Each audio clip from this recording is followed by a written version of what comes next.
एक घने जंगल में एक ताकतवर शेर रहता था। जंगल के सारे जानवर इससे डरते थे क्योंकि वो हर रोज किसी ना किसी जानवर को शिकार कर लेता था। जानवरों ने सोचा कि अगर ऐसा ही चलता रहा तो सब खत्म हो जाएंगे। आखिर उन्होंने जमा होकर शेर से दरखास्त की, ए शेर बादशाह, अगर आप वादा करें कि रोज सिर्फ एक जानवर को खाएंगे तो हम खुद रोजाना एक जानवर आपके पास भेज दिया करेंगे। शेर ने कुछ सोचकर कहा, ठीक है, अगर तुम लोग खुद आओगे तो मैं शिकार करने की जहमत नहीं करूंगा। अब जानवर बारी बारी शेर के पास जाने लगे। एक दिन खरगोश की बारी आई। खरगोश बहुत चालाक था। इसने सोचा कि अगर वो सीधा शेर के पास चला गया तो वो भी खत्म हो जाएगा। इसे एक तरकीब सूझी।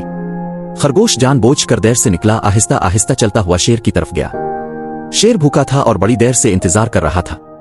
इसे खरगोश को देखते ही गुस्सा आ गया। शेर धाड़ा, इतनी देर क्यों लगी? खरगोश ने मासूम सा चेहरा बनाकर कहा, मुझ जैसे एक और खरगोश को भी जाना था, लेकिन रास्ते में एक दूसरा शेर आ गया। इसने कहा कि वो असल बादशाह है और वो हमें खाएगा। मैं तो बड़ी मुश्किल से जान बचाकर आया हूं। शेर को गुस्सा आया, जंगल में सिर्फ मैं बादशाह हूं, मुझे फौरन इस दूसरे शेर के पास ले चलो। खरगोश इसे एक गहरे कुएं के पास ले गया।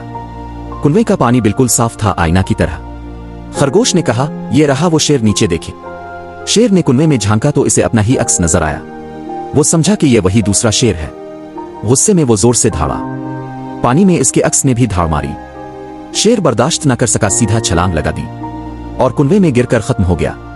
खरगोश खुशी खुशी वापस गया और सब जानवरों को खबर दी। जंगल में जश्न मनाया गया क्योंकि अब वो आजाद हो चुके थे।